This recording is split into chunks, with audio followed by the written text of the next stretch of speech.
Welcome back to CE439, Chapter 4, Loading and Hauling.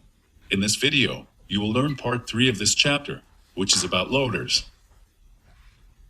The learning objectives of this lesson are: first, understand how loaders operate and when they should be used on a project. Second, ability to adjust bucket volume based on an appropriate fill factor. And third, ability to calculate production estimates for loaders.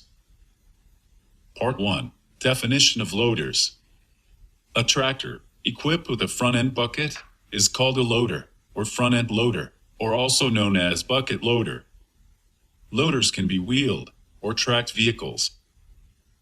The figure on the left is a wheeled loader, and the one on the right-hand side is a track loader. This figure shows a wheeled loader at work. It is used for loading soil on a dump truck. This is a track loader. It is loading soil into its bucket. There are hybrid machines available that combines a backhoe in the back and a loading bucket in the front. This machine can do both excavating and loading. This is one example of a real multipurpose loader at work. In addition to backhoe attachment, the loader can be equipped with many other types of attachments, as listed here. For example, we can attach to the loader a snow bucket, a clamp, or even a snow blower. Here's one example application of the loader. It is used as a carrier to stockpile wood. Here, it is used for carrying timbers and precast pipes.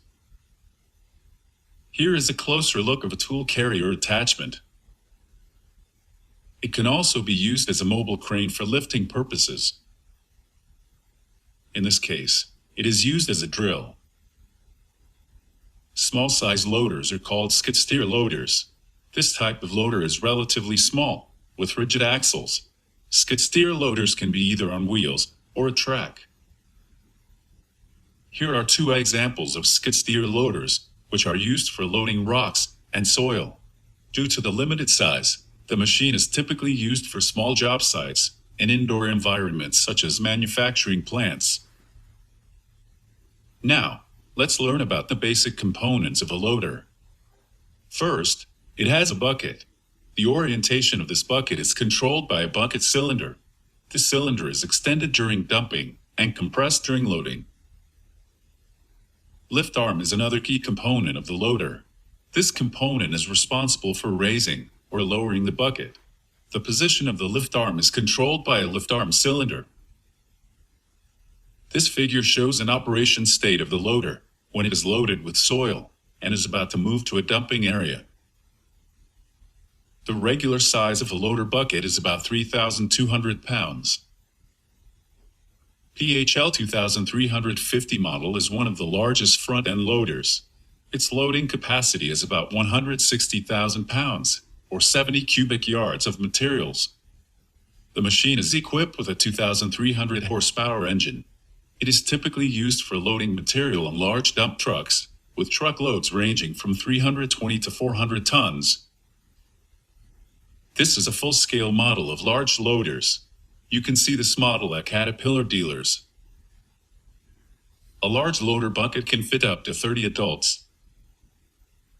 There are loaders specially designed with long arm for high lifting. Now, let's learn about how a front-end loader operates, as well as its operation cycle. Let's watch the following video.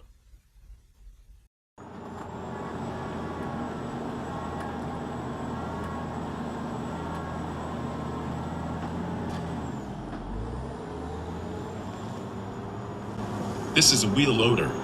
It loads soil, then backups. The bucket is raised while it approaching to the truck. After dumping, it reverses back and lower the bucket before returning to the load area.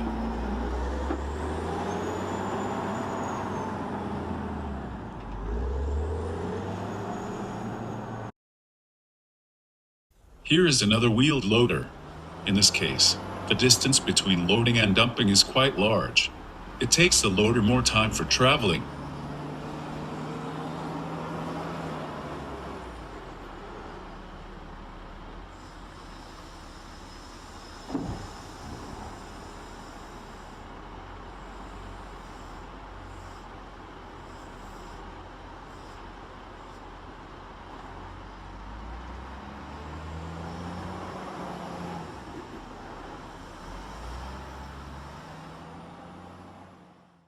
Here's a skid steer loader mounted on a track. It is used for small work.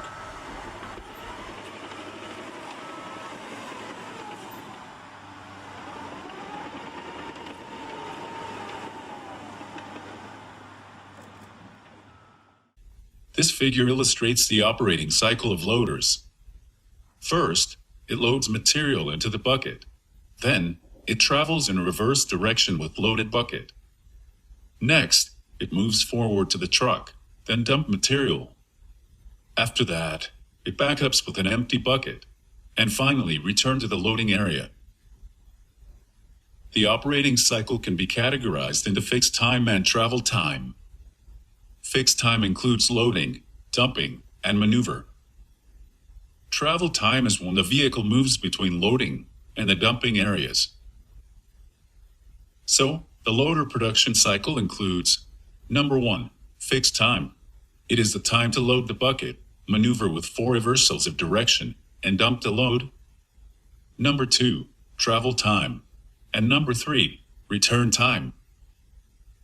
Again, travel time and return time are variable time. It depends on the speed and the distance between loading and dumping. This is the end of this video. Please complete the following quiz before closing this video. See you next time.